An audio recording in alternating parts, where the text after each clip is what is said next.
Hello, everybody. Hey, it's your girl, Kat. Thank you so much for joining us on tonight on Chat with Kat and Friends. I am so very excited because tonight I am beginning my Father's Day tribute this whole month long. So the month is dedicated to fathers, Mondays and Wednesdays. Next week, however, I probably will only have one guest, but by and by. By and by, I am so honored to have the awesome men that'll be joining me on this month. Let me see. It's been a minute. It's been a minute. I pray that everybody had a wonderful Memorial Day weekend. That's how far. That's how far back. That's how far back it's been. Not too far, but far enough. I pray that everybody had an awesome Memorial Day weekend, that you are feeling great today. It is Motivation Monday. You know how I do, posting up my motivation and wellness. Check it out on KWE Merge Wellness and download the Awesome God Radio app, you guys, to listen to and share in the awesome praise and worship that is going on. Music of all genres is being debuted there, new artists. Hey, y'all hitting up AJ with your singles, with your tracks or whatever. AJ at awesomegodradio.com. Hey, send in your Black Excellence requests, your grad shout outs, your dad shout outs, honors, and just celebrating on them this month long, giving God just glory and praise for the awesome dads that are there, that are present, that are doing the most that they can do. Now, granted, everybody doesn't have everything, and it doesn't take everything, right? It doesn't take everything, but thanking you, oh Lord, for what you've given us, and may we use it. Look, may we be good stewards of everything that God gives us, and not look at everything in such a size thing matter or comparison type thing. Just using what we have, just using what we've been graced to have is what God wants us to do. He uses that ingenuity that you put into whatever it is you have, whatever the skill set that you have. You put it to work, you move in it, he blesses. Thank you, oh Lord God. So look, I think that is about all that I wanted to start with at the beginning prior to bringing my guests on. Thank you guys for watching. Thank you for listening. Hey, touch that subscribe button and that notification bell so that you will be notified each time a video is uploaded, because every now and then I post up wellness videos, inspirational videos, just things of that nature. That's what this channel is all about. We're all about Black excellence, highlighting and spotlighting, bringing to light, look, and reintroducing, however that should be to you in your personal neck of the woods, reintroducing some things and some people, services, products. Check out this channel. Hey, subscribe to my channel, share it with your whole contact list, your whole address book, whatever you want to call it. Share it, and subscribe to the channel, please, so that my channel can grow. That's how you show support, by subscribing to the channel. Well, without further ado, I'm going to welcome my first Father's Day tribute guest, Alphonso Mayo. Hey, sir. Hello. Hey, how are you? I am great. Thank you for having me this evening. I genuinely appreciate it. Hey, look, it is awesome. It is awesome to have you. I am so I'm honored. I'm honored myself. You have been trailblazing ever since I met you. We met at Messiah Community Church, a wonderful church located in Owens Mills, Maryland, where the awesome Pastor Rod Harrison is the pastor there. But God be praised. We met and we clicked because we have so much in common concerning what we like to do as far as the community, as far as youth, different, but the same, and still that love and compassion. So tell us a little bit about yourself, Mayo. What do you have going on right now? As far as yourself, and then we'll get into dadhood and fatherhood and all those things. Yeah, for sure. So again, my name is Alphonso Mayo, but everyone just calls me Mayo. My mission is really to inspire people to pursue their dreams and live out their fullest potential. And so by doing so, in 2014, I founded an organization by the name of Mentoring Mentors, where essentially what we do is we teach youth the importance of long-term relationship building, and we do it through an intergenerational near-to-peer model. We're literally looking at our students, their behaviors, their academics, and we're saying, hey, schools, give us the students that you identify as problems, but we see potentials. It's my job to go out and recruit what I call little versions of Mayo, those that people have decided not to invest in, they give up on, and I'm like, hey, no, I'm not going to let that happen. And by the time they become high schoolers, after we've provided them with a love and support system via their peers, via college mentors, via adult mentors, we feel like it's our turn to train them to lead. To some degree, it's discipleship, but ultimately, it's teaching them how to love their community and bring others with them. And so I've been doing that, since 2014. I've had a lot of uphill battles and lessons learned, but I can't see myself doing anything else. We actually met through Messiah. We were both, Sunday school teachers, right? So Yeah. working with Stuck in the Middle and going to trainings, and that's how we connected. And so, everything I do revolves around youth development, helping young people be able to really see themselves for themselves and really chase after their dreams and support them any way I need to. And so I've been up to that, and I've been doing that, and I've done a little bit of coaching over the years. But this last year, I want to say through the pandemic, I really have been focusing on my wellness, my wholeness. I had to lose a lot of things in order to gain a better sense of myself. And Yeah. so for me, what I tell people is I have to be selfish enough to love me so that I can love the people that I love the right way. And so I've been focusing on that, and here I am today. Wow. You know what? And that's awesome. I'm so glad. I'm just gonna piggyback on what you ended on right there. And start with that is health and wellness. Self-care is not just for women, you guys. Hey, look, take a note. Take a note here. And I'm sure it's being said in other places too. I don't see it very much in other places, but let it be known that it is a fact. Men need to practice self-care as well. Anthony told me today, my husband, he was like, I'm taking a personal day today. Yeah. I was Ain't like, nothing wrong with okay, that. Ain't nothing wrong with that. Listen, okay, I have many of personal days. I've actually right, trained myself to say, hey, today is about you. right, Especially in my role, I'm always serving. But again, like I'm not really sure you can serve others if you don't learn to serve yourself first, not in a selfish way, but in a right. selfless way, So whenever I can, I'm working out, I go for long walks, I read, I got a favorite nail salon that I go to. I put my feet in the water. I don't care who looking, what they saying. I put my headphones on and I just vibe out because at the end of Yeah. the day, like I got to take care of me so that I can better take care of the people that I love. And I would encourage that for all men. So Awesome. Look, Peggy chimed in. She said, I truly understand that, my brother.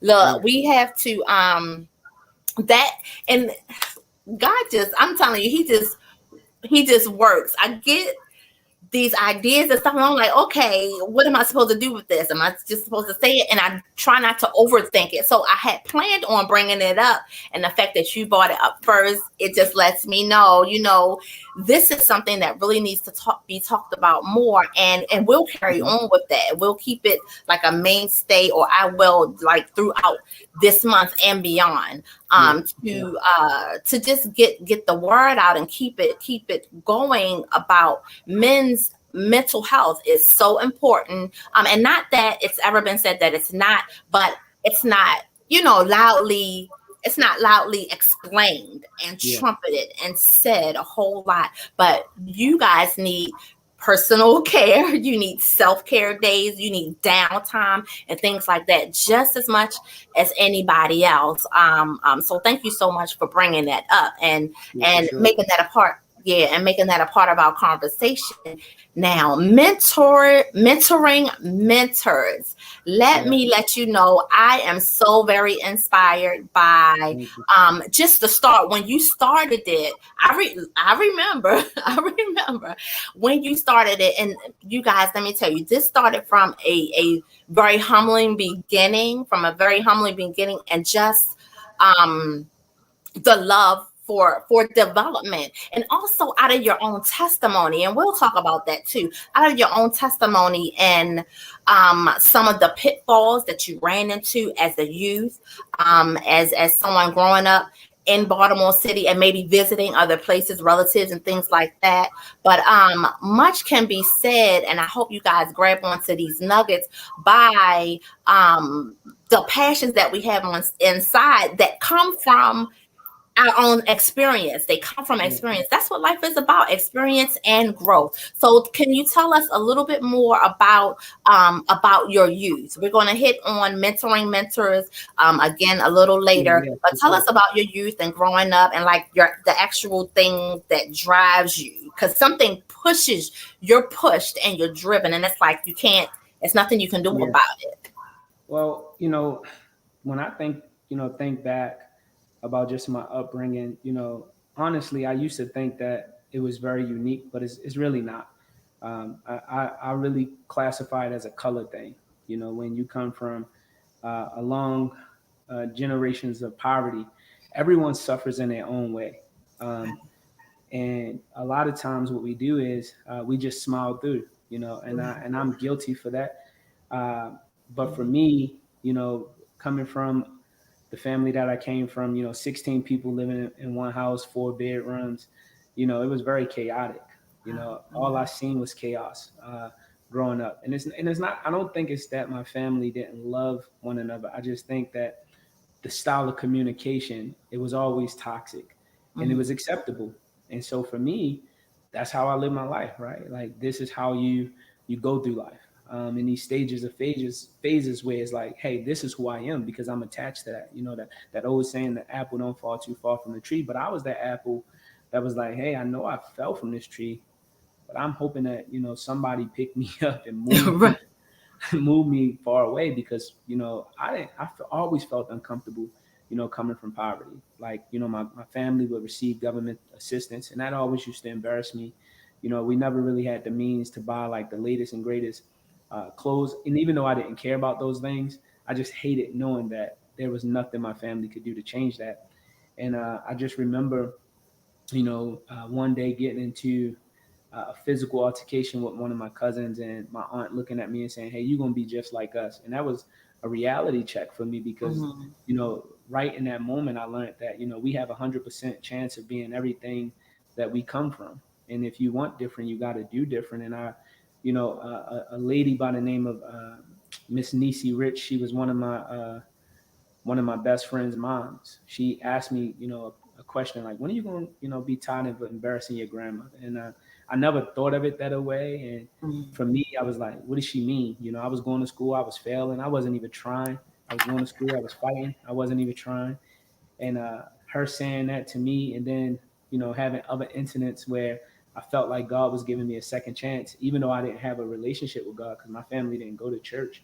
Mhm. But I felt like some power was giving me a second chance. The things Yeah. that my friends was getting caught doing, I was escaping. The mindset that they had, I didn't have. The mindset that my family was stuck in, like I didn't have. Like I just wanted something different, and I wanted something better. Like I knew that there was better, I just didn't know what it looked like. And Mhm. so, I kind of made what I would always say, like that turnaround. I had to face myself. I went to school, taught myself how to read. Well, I didn't really teach myself how to read. I learned reading by becoming a tutor. That was actually my first job at the age of 14. I walked into a place called St. Ambrose Outreach Center. Wow. I didn't even know what the sign said on the door, but I just walked in, and they was like, "Hey, you want to work here? We'll pay you to teach, first and second graders how to read." And I just said yes because I'm like, they first and second graders, how hard could it be? And I Right. learned, yeah, and I learned the language of reading through them. And I would go home and practice every day. And I was in the ninth grade at the time, and I was in a class. So in high school, we have the traditional classes, then we have special education, And then we had the class that I was in, which was called 9T, ninth grade transitional. Uh, I wasn't even allowed to interact with my peers. And you had to literally pass yourself out. They just gave you packets, but packets I couldn't read. Wow. But through those little first and second graders, I was able to pick up on the language, and I just knew in my mind like I would dedicate my life to you know those guys because they gave me what I always consider a second chance. And my 10th grade year, I entered into early childhood education, mainly because there was a lot of cute girls in the class, and I was just Mhm. like, all my friends going to be auto mechanics, and I don't want my hands looking all dirty and greasy. Right. There's more that guys can do.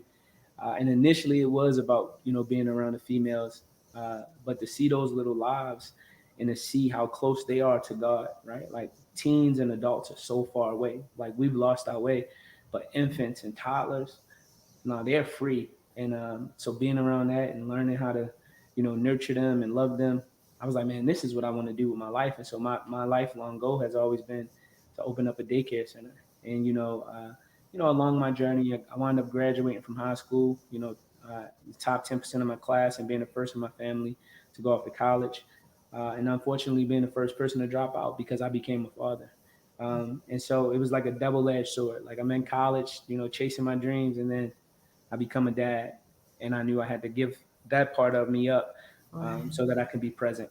And so, all of that stuff is inside of me. But essentially, what I've taken from my upbringing is that God used those situations to draw us closer to God, and I truly believe that. Um, and there are some things that used to make me feel extremely uncomfortable, but once I was able to work through it and get through it and get past it, I was like, man, like who else would put you in a situation for you to learn yourself better, right? You didn't know you was capable of overcoming that reading deficit or that math deficit or that speech impediment or that fear of public speaking or your anxiety. And so for me, um, all of that's still within me. But I guess God placed me in a family that I was raised by, because my grandmother, to me, she was always the depiction of love, and I needed that. And so when I think about love, like I think about my experience with her. Wow. And now today, I'm giving that same journey to other kids who come from not the same backgrounds, but very similar backgrounds, where they're looking for that depiction of love. They're looking to understand, well, what is God doing in my life? Like why did God place me in this community, in this neighborhood?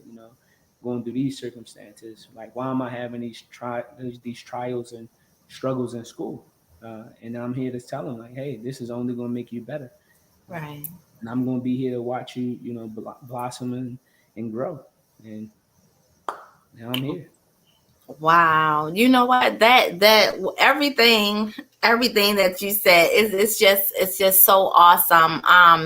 It reminds me so much of our pastor was I'm not even going to I'm not even going to try to re-say the sermon, but he had an awesome sermon on yesterday that is a great like reflection of what you're speaking of. Like it's that going through, and we can have all of those questions as to why this and why that, and Mhm.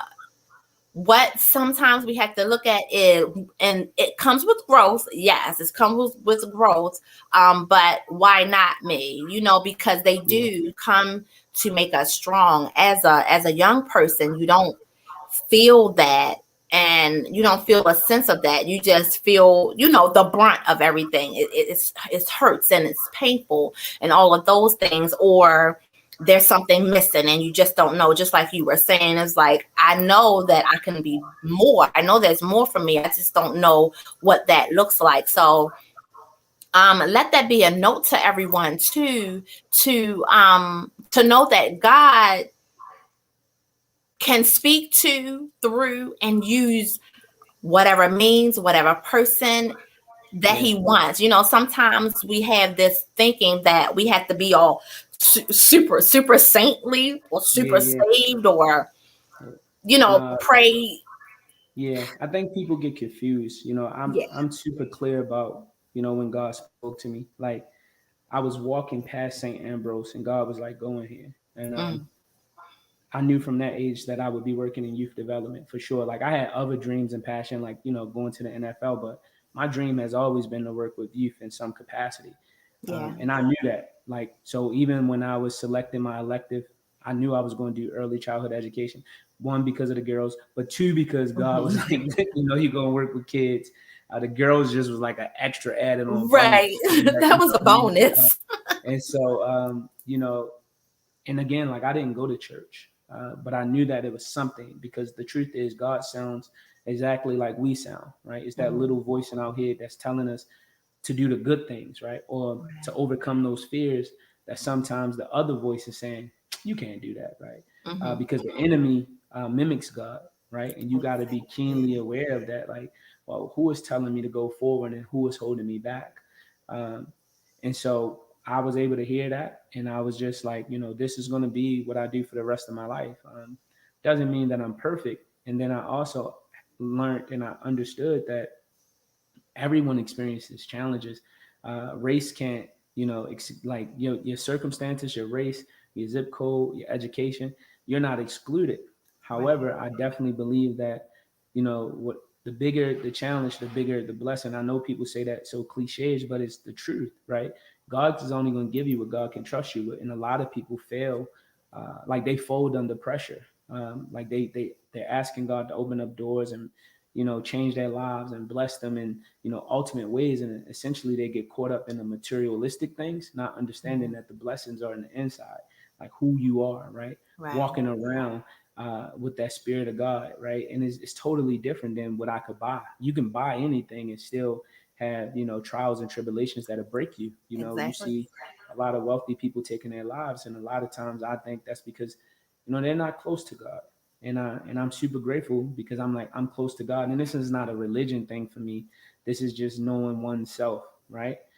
This Exactly. has no like denominational tie to it. It's like Mhm. nah, like God is God, right? Like God is the creator, right? Like God doesn't have a gender to me, right? Like Absolutely. God is in every last one of us, right? And so Mhm. for me, it's like I'm always listening to see but what is God telling me? And I think we all understand it. Most people will be like, well, I'm going with my gut feeling, right? Now, that's God, right? Like Your you just God got to listen. feeling. Like even Absolutely. most of us gotta be like when you're a kid, gotta be sitting there with you taking the test, and you'll be like, oh, I know that answer. And then when you start to be like you'll seek your own understanding, you'll reread it and you'll erase it and be like, no, that ain't the answer. And then you go back and it's like, man, that was the right answer the first time. What people would say is your gut. No, that's like God. Like, man, you got this answer, right? Because you prepared for it. Yeah. And I truly, genuinely believe that God is always putting us in situations well ahead of time to prepare us for the things that we'll go through later in life. Because there's no other way. Because some situations, for some of the people that's watching this, those things would have broke you had you not experienced what you experienced in your childhood. Had you not Yeah. experienced the abuse. Had you not experienced the neglect. Had you not experienced the abandonment. It's just we start to take those things on as our personality traits, and then Exactly. they become fears. And once Mhm. they become fears, it's hard for you to see the faith in it, right? Because it's like, Yeah. that person left me, so they might leave me, or that person hurt me, so they Yeah. might hurt me, or that Mhm. job did this to me. And once you get into that, now it becomes a tug of war, right? Between fear and faith.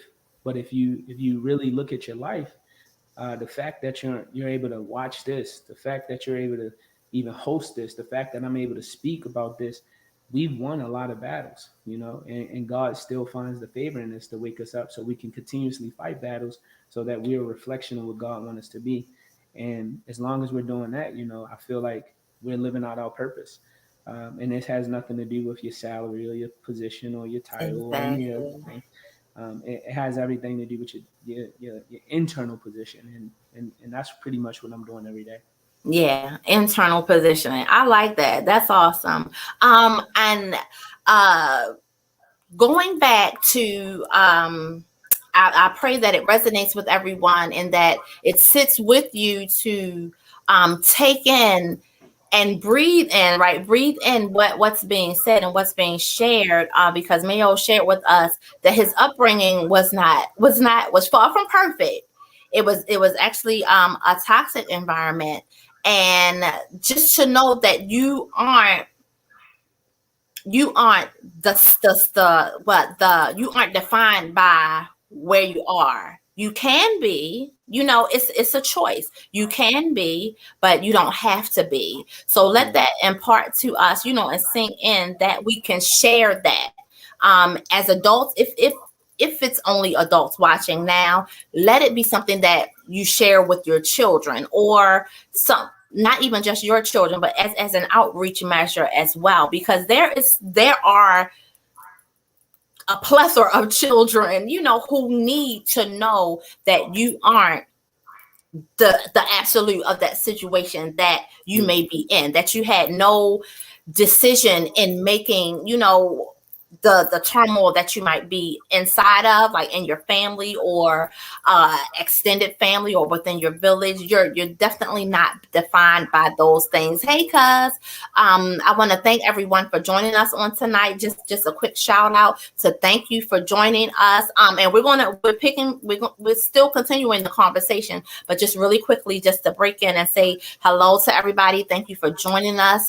If you're watching by YouTube, whatever means that you're watching by, Facebook, YouTube, my Emerge Wellness page. If you're on Awesome God Radio Facebook page, I thank you so very much. Don't forget to subscribe to my channel. Look, I am going to boast about it. The videos on here are so helpful. If you're into wellness, inspiration, empowerment, encouragement, take a look. You will not be disappointed if you're trying to build a business, a better you, whatever the case may be. I mean, and I share information.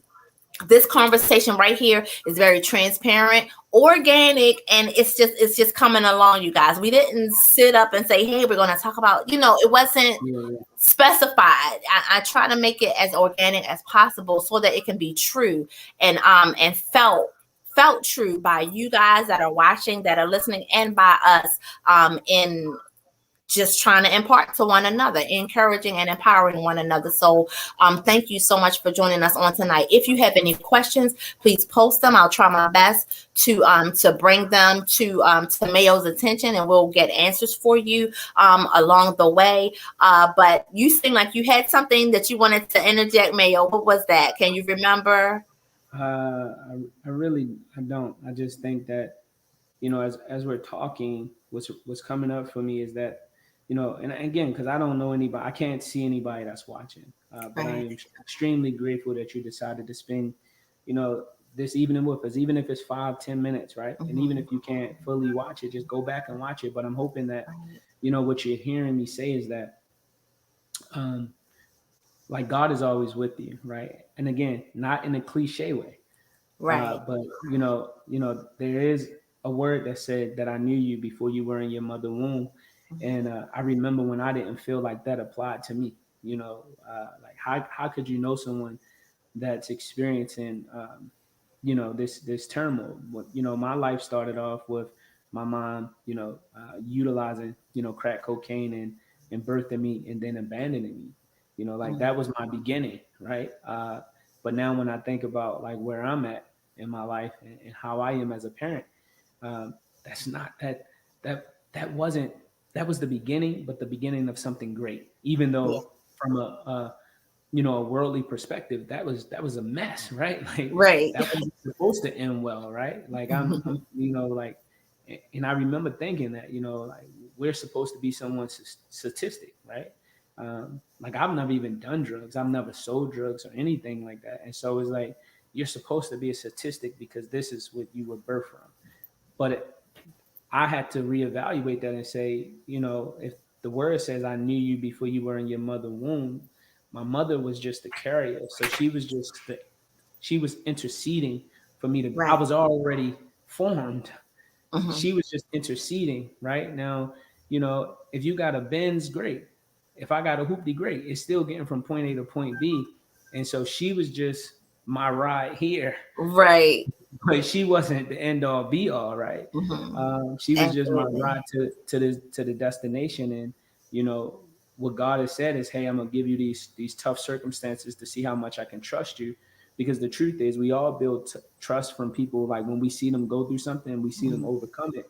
It's like, oh man, I know that person is good for it, Yeah. and that's pretty much what God is sitting back saying. I know that person is good for it, right? And so I'm just looking at my life and I'm saying, well, God know I'm good for it, right? Because Right. I've messed up a lot of things, but there's a lot of things that I was able to work through, uh, and now God is like, hey, you're gonna in order to sow, you have to reap, right? Yeah.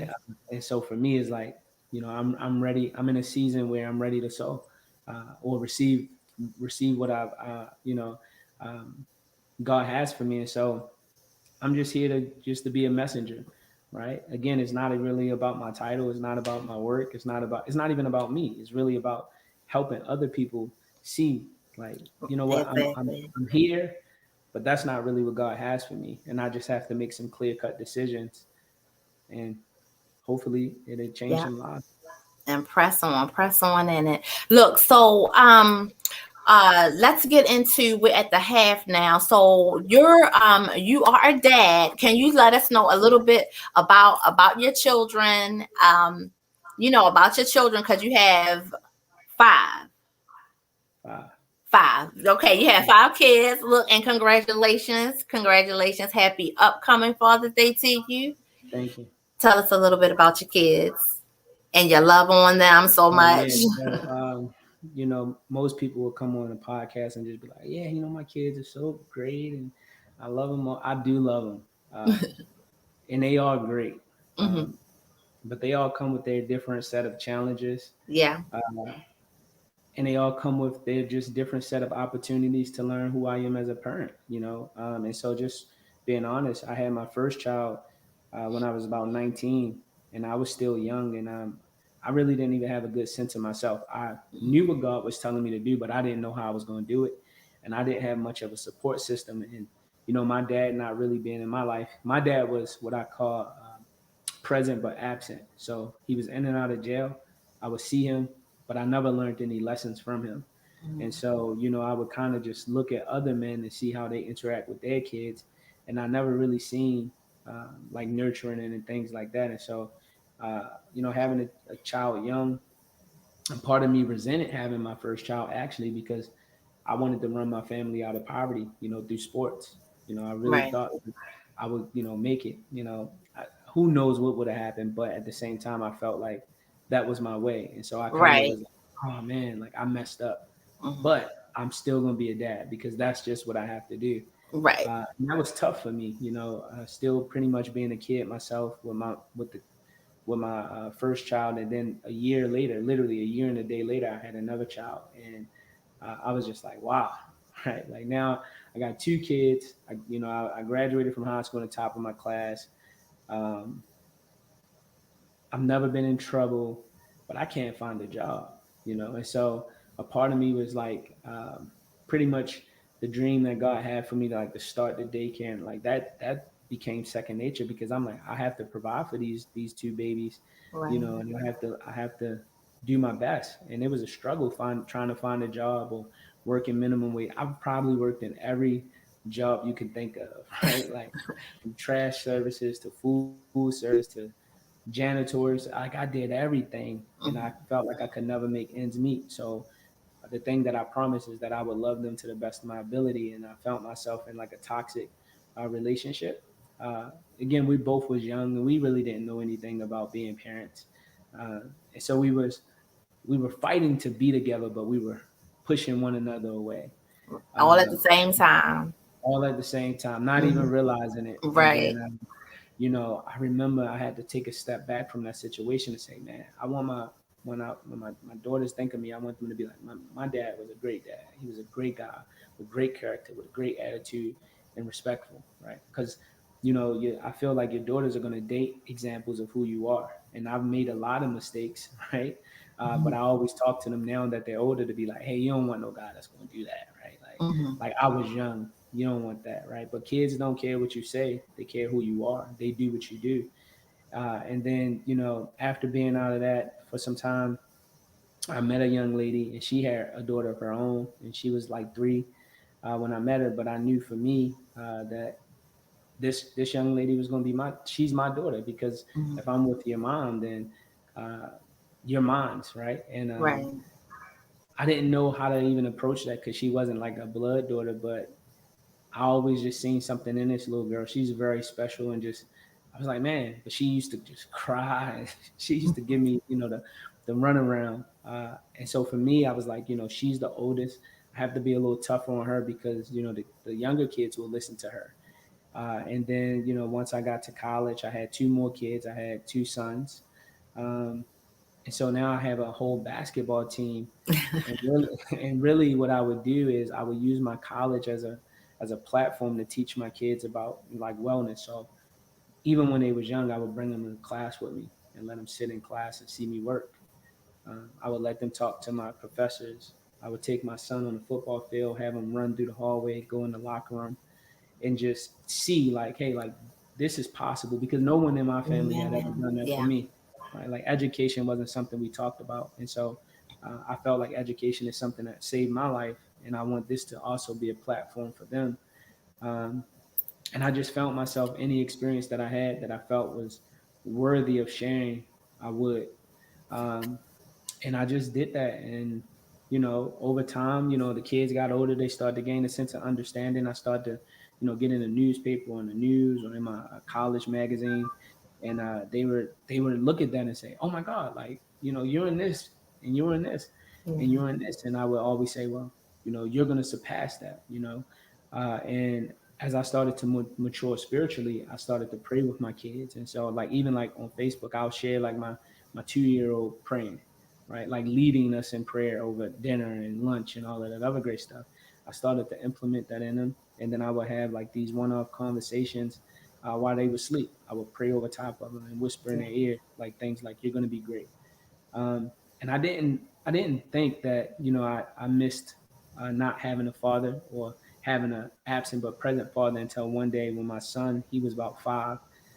And my father, he changed his life once I had my oldest son. He gave up drugs and all of that other great stuff. And he had took him to the playground. And I was thinking he had never took me to the playground. And I Mhm. just watched him from across the field, engage in basketball with my son. And as good as it felt, it still hurt because Yeah. I knew like I had never experienced that.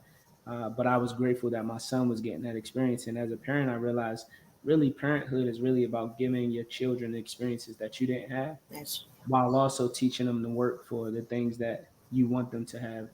And so I'm a tough parent, right? Like, um, because I just don't cheer them on for the things that they're supposed to do. I encourage them to do the things they're supposed to do, and then excel and try their best to achieve the things that they believe are impossible. So I'm mhm. always talking about fear, right? Like overcoming your fear. Like even the day I seen my oldest daughter, and she was talking about riding dolphins in Jamaica. She was like, I didn't do it because I was scared, and I was like, yeah, but on the other side of fear is your greatest blessing, right? You don't Right. know what it would have been, and so I'm always looking for those opportunities to Mhm. encourage them and love on them. And even more so because I run a mentoring program, I always have my older boys around my sons intentionally because I want them to see how I interact as a dad. I want them to see me nurture my sons. I want them to see me change Pampers. I teach them how to change Pampers. I Mhm. teach them that because I know some of them don't have a father figure at home. And so how are you going to ever learn to be a father unless you're around one? And so I just provide that guided example. And then, they get a chance to practice. Some of my boys be like, man, I'm definitely not having no kids when they see me running around acting all crazy or, just being a toddler, right? But I get a chance to teach them and talk to them about nurturing, about loving, about picking the kids up, like when they fall, understanding that, he's a baby. He doesn't really know what's going on. And 2 of my kids have autism. And so like those, like approaching those situations are different as well, right? Because they have a developmental disability, Mhm. but I still love them the same and I still challenge them the same. And for me, it's really about just being as present as I possibly can because I know my dad was absent. So I do all of the pickups, the drop offs, the doctor's appointments, the IEP meetings. Like I'm there for all of that. And Wow. that's pretty much what it is for me.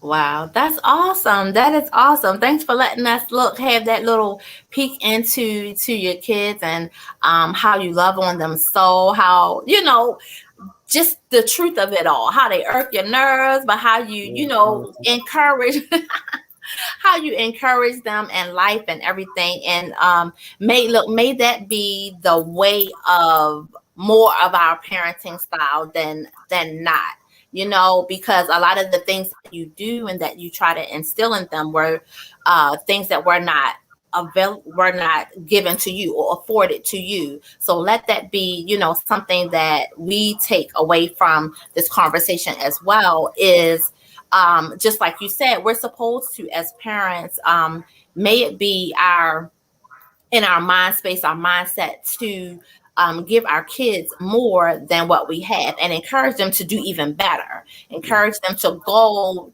reach beyond whatever it is that they think, and whatever it is that they see you accomplish. You can do better. You can do more Yeah. than this. I really love that. You spoke about, and it brought to my mind this commercial, and I was like, man, exposure is everything. Taking your kids to college, and it's not that and I only say this because I think, because this was my hang up. It was like, well, I'm not going to take them because they're not even going to understand. They're not going to pay attention. That's not the point. The point is that they're there, Mm-hmm. being present with you, or present, in the midst of things. It speaks volumes, because that's a memory being made. It might not Amen. be useful right there, but later, and it could even be in teenage years, or I don't know, in Definitely. motherhood or Yeah. fatherhood.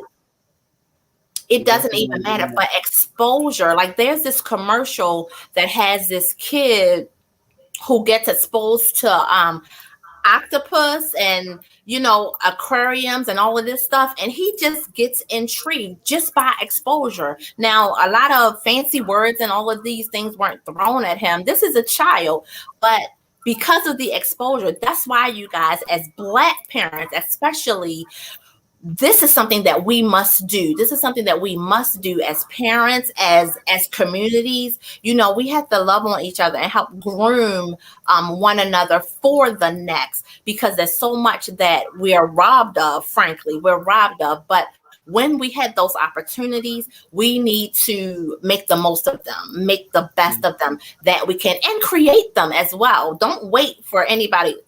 Create it. Don't wait for anybody to bring you anything, to give you your funding and your financing and all of those things. Yep, you need it, and it will come. But until then, this is where I'm at. So this is what Yeah. I'm going to do. I'm not, so, and man, it's just so much. So I pray that you guys are getting all of those gems, getting all of Yeah. those gems in there. And this is how it goes down on Chat with Kat and Friends. Black excellence all day, every interview, every time I sit in front of the camera or video or what have you, whatever I'm doing. That's what it's all about, because we need to propel one another. Nobody's gonna, God has given us everything that we need. Trust and believe. What can you say about that, Mayo? Go ahead, pick it up No, and no, run. no, no. I'm with you. I was enjoying your sermon. I was kind of zoning out, just enjoying it. But like one thing I keep at the forefront of my mind is that, no man nor woman know the time nor day, right? We all are running out of time. We're never Yeah. getting more time. And so for me, it's like the greatest honor that any parent could really ever have is not really, buying your kid a nice house. It's great. Not buying them their first car. That's great as well. You definitely want to leave them something. That's great too. Hmm. But I think the greatest honor that any parent could ever have is when they have a kid, when your child has a child, and they say, "But my dad taught me, or Yeah. my mom taught me, or my mom showed me, or my dad took me here, right? Or my Hmm. dad did that, or my mom did this." Um, because you live forever when they say that, because that little baby is going to be like, well, my granddad taught my dad, and now I'm teaching my son. And Yeah. so we have to learn like legacy. And so for me, I've never really cared about, like how I did it. It was just the fact that I was going to do it. I take my sons to the park, like they don't need fancy toys. They play with sticks, and I'll be right there with them. Right. Whatever I have to do to show them like, hey, I'm into you. And I was speaking to the daycare provider today about being an active parent, right? Like we have passive parents all the time where, Mhm. like we stop cheering for our kids, once they learn to walk and talk back. It's like you got it figured out, but they don't. They Right. really don't have it figured out.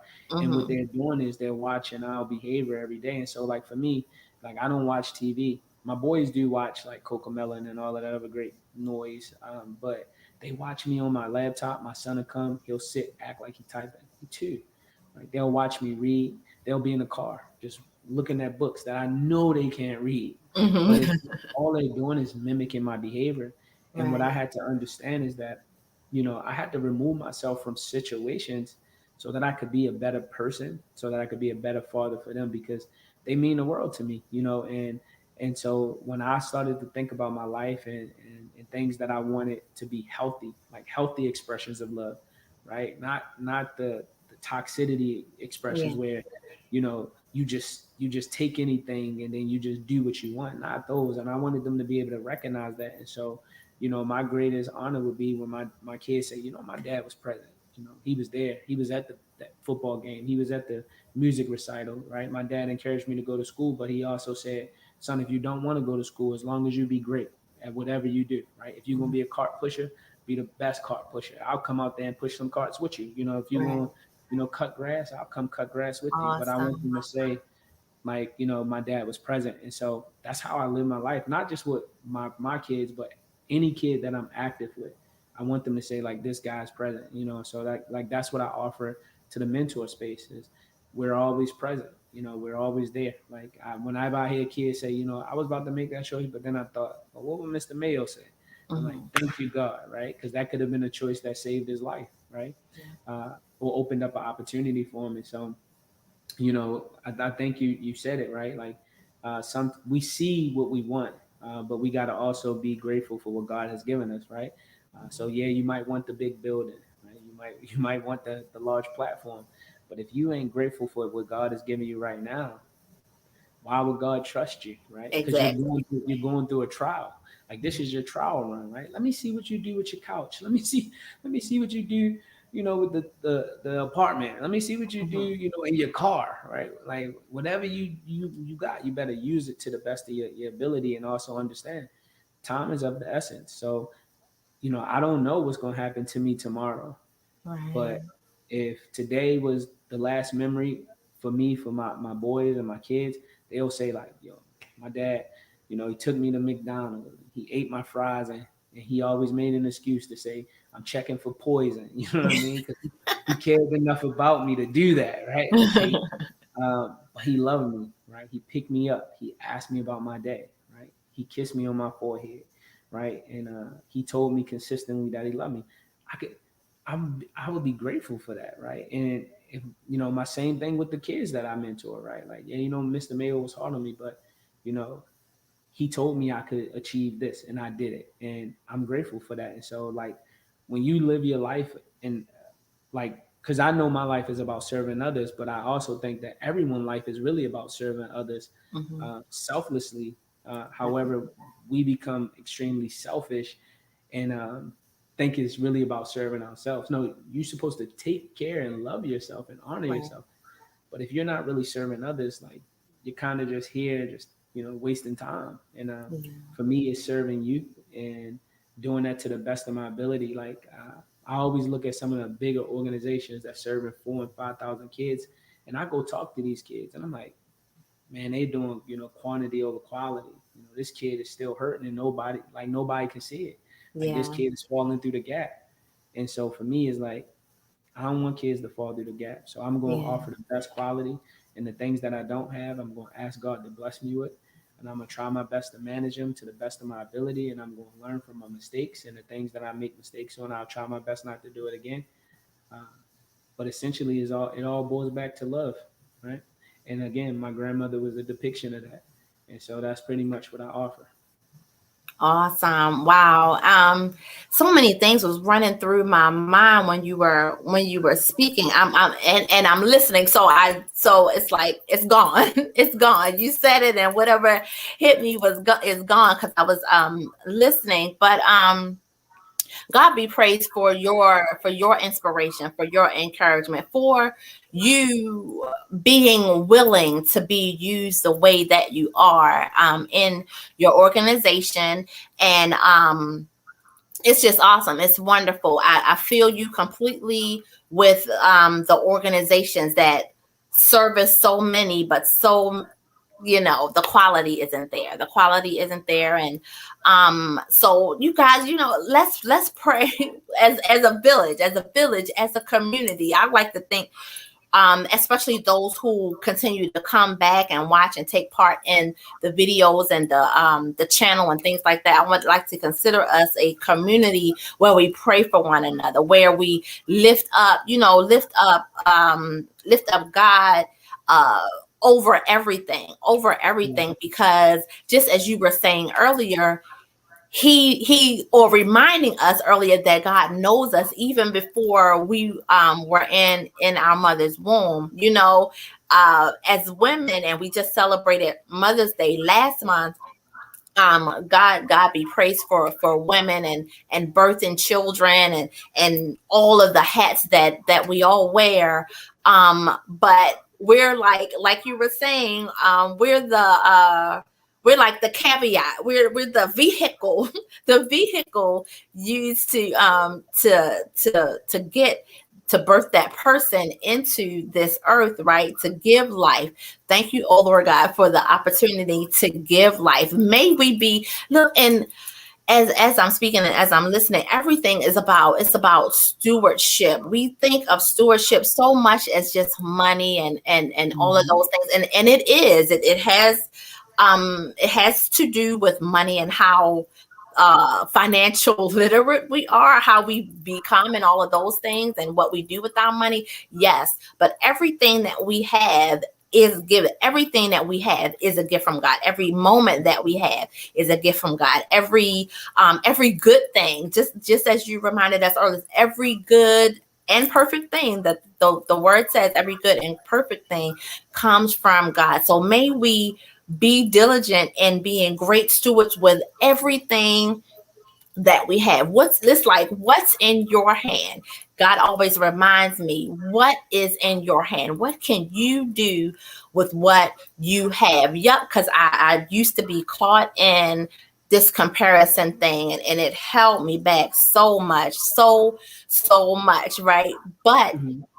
thank you, Lord, for deliverance. And he reminds me, even to this day, when I may get in a little pity party or something like that, what's in your hand? You guys, I want to challenge you to think of what is in your hand. What do you have? What's the skill that you have? And we're not talking about anything grand or great or anything like that, out of the ordinary, but what is in your hand? What do you have?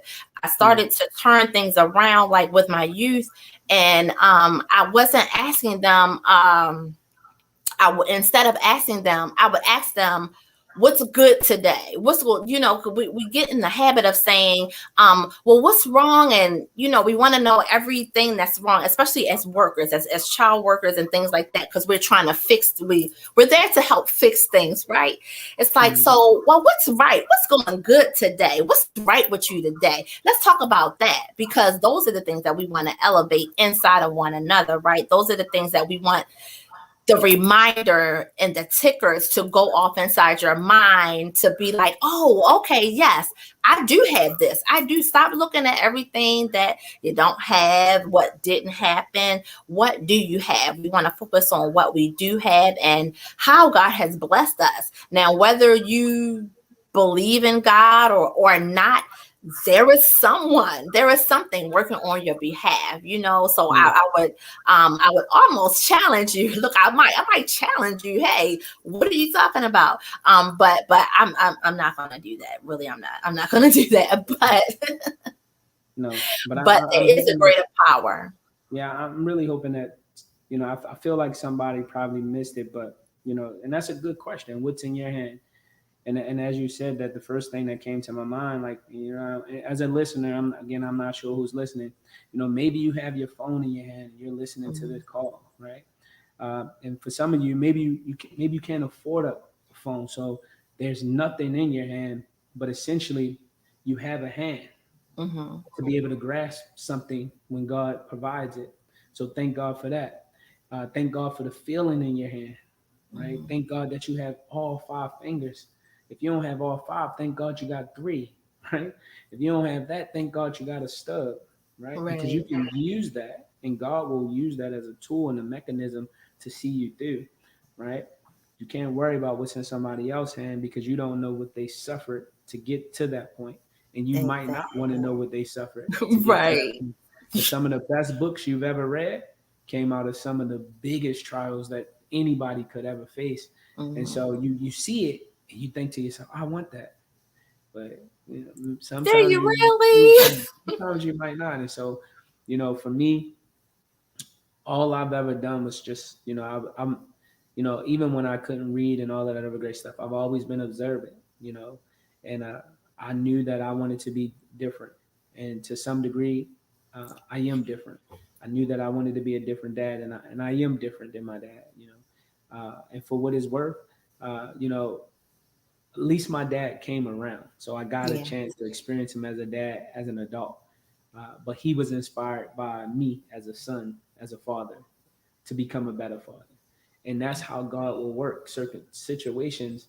Um, but it's always for the betterment for us all. And as long as we stay focused, we listen with that keen ear. Like if I heard it at 14, you can hear it at 44. You can hear it at 34. You can hear it at Yeah. 24.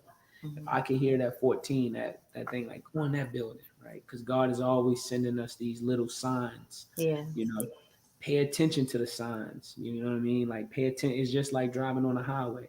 There's signs. Pay attention to these signs so that you know you can get to your destination, because life is a journey and everyone has an endpoint, and you just have to think to yourself like, how do I want mine to end, you know? Yeah. And so Wow. So thank you everyone who thank you for the postings everyone's posting up. Thank you so much. We really do appreciate it. See, okay. Okay. Yes, we really do appreciate everybody who is watching right now. We're gonna start winding it down a little bit now.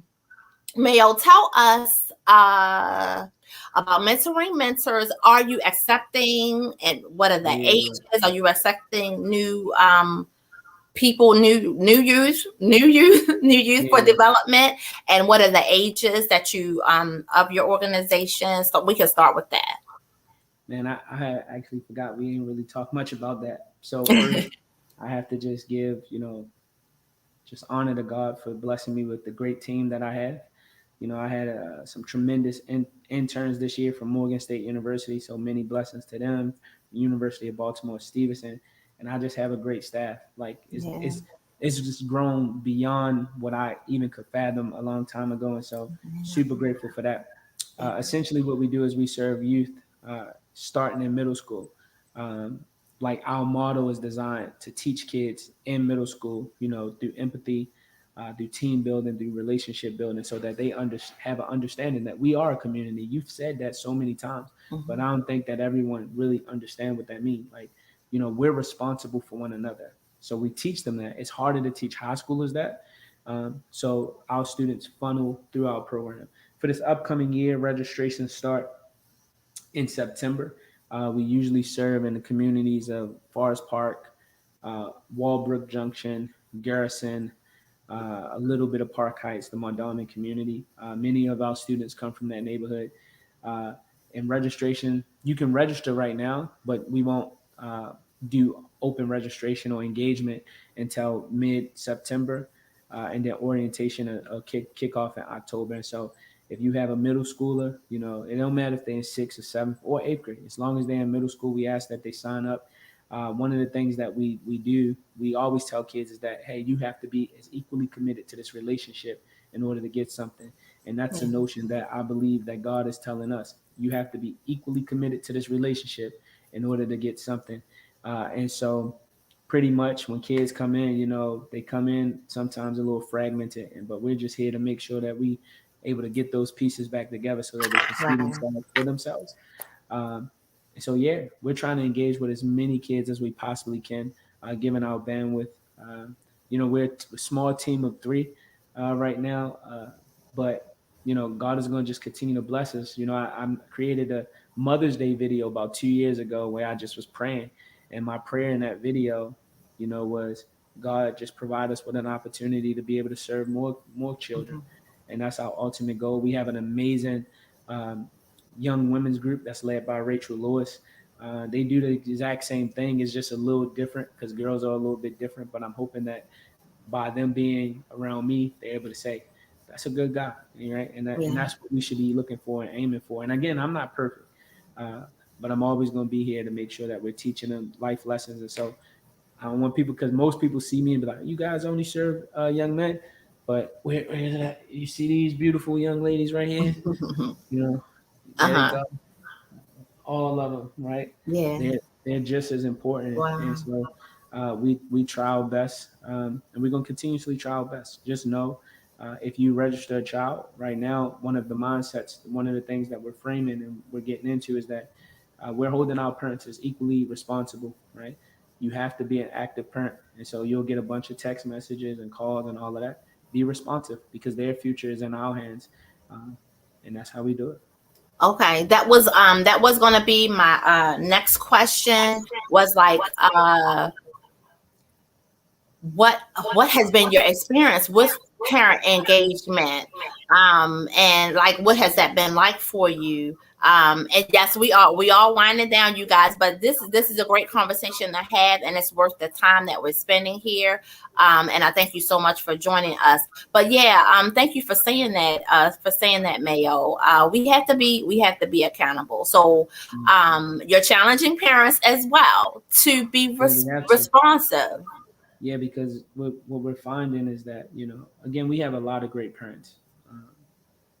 All of the parents aren't active. We have some active parents, and the active parents, you know, what we've seen is that their kids have the better outcomes. And so for me, it's like, um, we have to continuously be active together. You do your part, I'll do my part, right? Right. Your parent, as a parent, right? We want to see good outcomes, and so if we're coming in and we're bringing in a value system and we're teaching certain lessons, it also has to be duplicated in the home, right? Because again, the apple don't fall too far from the tree, and if you're Right. toxic, all you're teaching is toxicity, and so they'll just get older and they'll become the thing. They'll cave into their circumstances, and what we're trying to do is say, hey, we don't want that.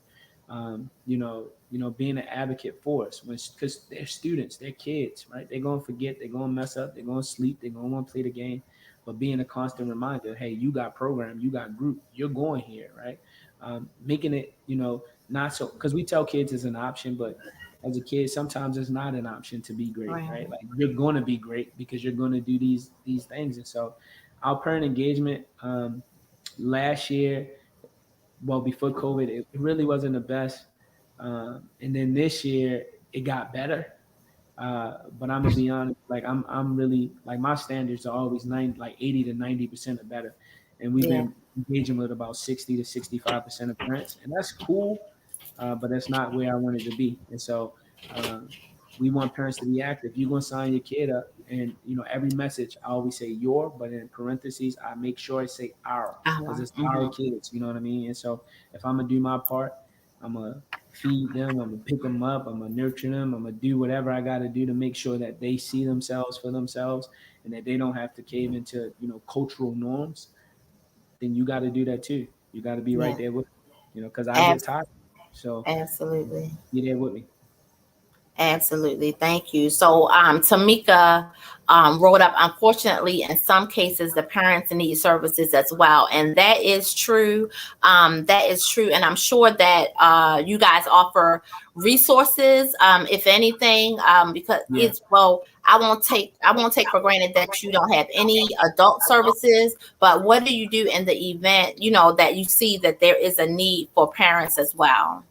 Yeah, well, what we've been, and this is just being transparent, initially when we started, we were just mainly focused on youth engagement, right? And we had very little interactions with parents. But then when we started to see, students take on like parent-like responsibilities, we started to be like, what's going on? And then we Right. started asking, some tough questions. A lot of times it's really just a parent having a support system of someone that they can talk to. And we've been looking for family counseling services, but again, my standards are high, and I haven't found one that I would put my family in.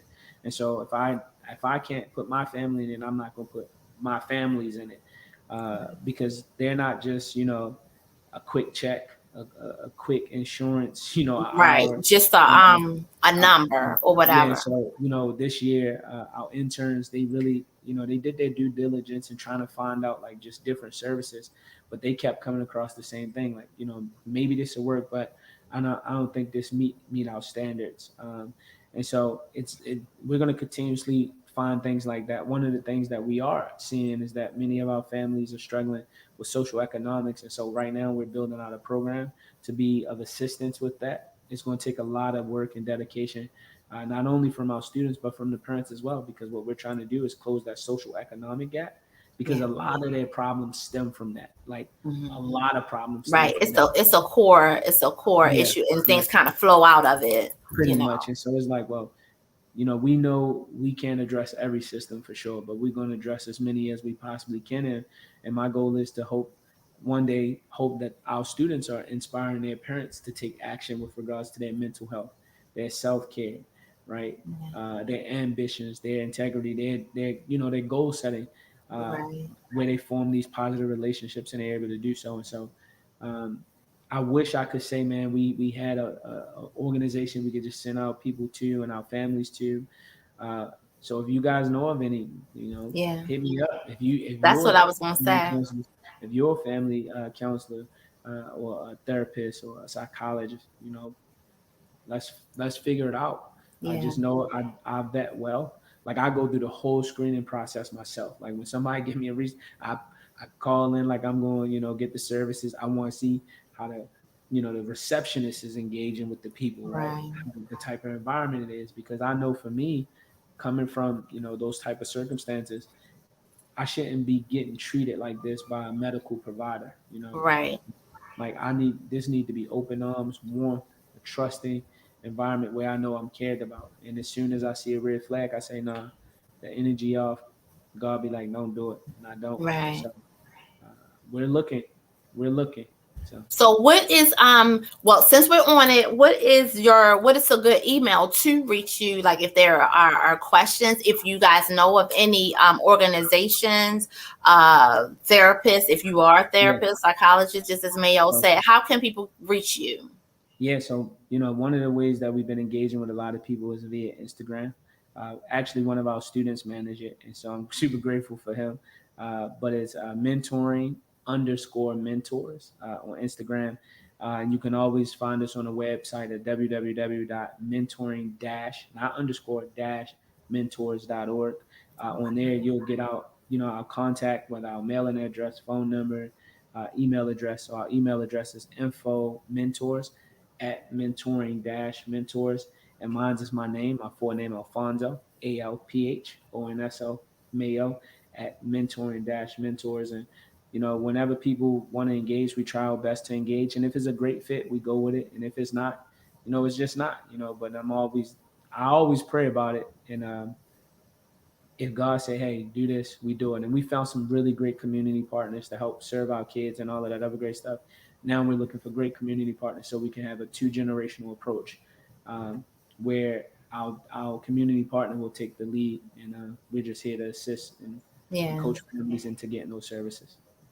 Awesome. Awesome. Well, you know what? We're going to go ahead and wrap up. Mika says she's so proud of you. I'm going to pray that everyone receives some. I look, I know if you were here, you received some great information. I'm not even going to take it to that, that I hope you did. I know you did. If you were here and you were listening, and you were receiving of anything, just as Mayo said, if you were here for 5 minutes, 10 minutes, 20 minutes, however long, if you got to stay the whole time, then you know what? Thank you for joining us. And I know that you got something. I know that you got something.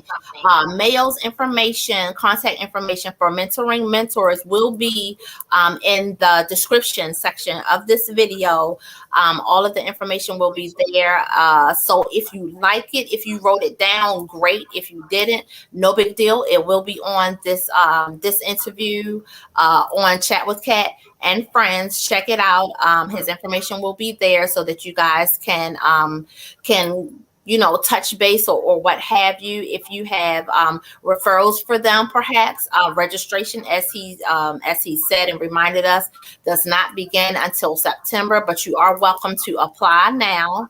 You are welcome to apply now. And I would say, look, if you want in, to go ahead and apply, because I'm sure availability and spacing and all of those things, may be something to take up. So apply now if you can, if you'd like to. And Mayo, I wish you the best. I pray God Thank you. continue to bless you immensely and tremendously in everything that you do. I'm so proud of you. I could easily have looked at, I could have easily been like, Lord, why didn't I? You know what? But Yeah.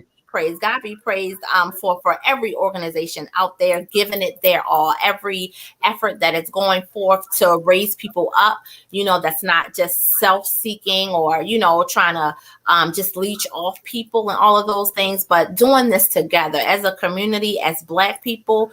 We really do have to join forces on this thing. We got us. We got us. We need to have us, and that needs to be our community mentality and motto. I don't know. We got us. We need to have us. Truly, because there's something to be said about the likeness of. Although varying, there's still a likeness of the barrage of things that we face. Although Yeah. there are many and it's sporadic and all of those things, and there are maybe more questions than answers, there's still a likeness. There is still something that we can find common ground on, and we can actually speak life into one another. So God's word says it best. The power of life and death is in our tongue. So may we speak life and not death upon one another. Thank you so much, Mayo. Did you have any last things to share with us? Excuse me, before you Uh, got out of here. sure. Yeah. I guess I'll share one last thing. So we have a hashtag, and if you are watching today, I encourage that you use it. Not just use it for your social media, but use it for your life moving forward. And that hashtag is never get comfortable. Um, and that means so many different things, right? Never get comfortable. Never get comfortable with status quo. Never get comfortable with circumstances that are really not of you and not from God. Uh, but never get comfortable. So please use that hashtag. Mm. Tag your boy in it. Go follow me on Instagram, or go follow us on Instagram and all of that other great stuff. And if you want to have a conversation, if you have a podcast, if you want me to get in front of a group of kids, if you know someone that really, really needs our help, uh, never get comfortable with keeping that information to yourself, but share it, because you never know who life you might save.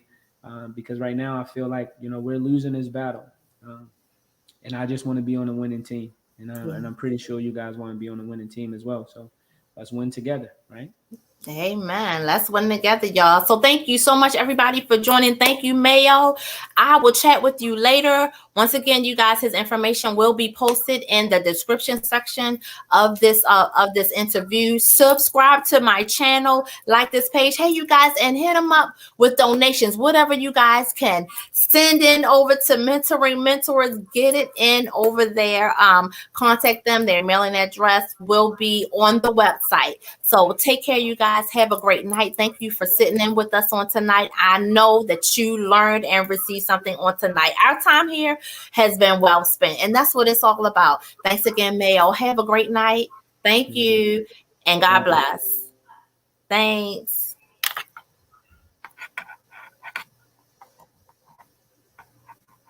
You guys, what a great show.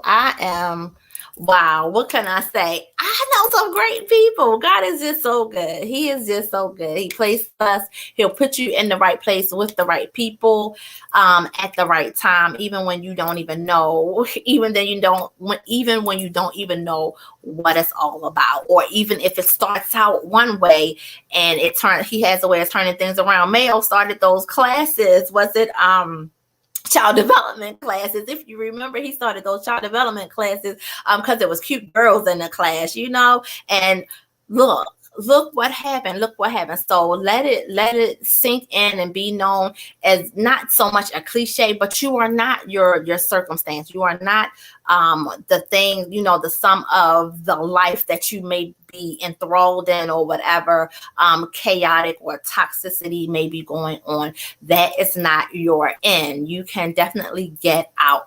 Find a way out, pray your way out. Pastor's message on yesterday was about praying through. Even look, he was talking about Paul when Paul was in prison. I mean, praying your way out. Prayer will open doors. Prayer will open and change everything in your life. So I'm out of here. Thank you so much, everybody, for joining. I'll see you guys on Wednesday. Check back in on Wednesday. I have another guest. Father's Day. This is the Father's Day tribute chat with Kat and friends. And we have a guest with us that will be with us on Wednesday, starting at 6 p.m., same time.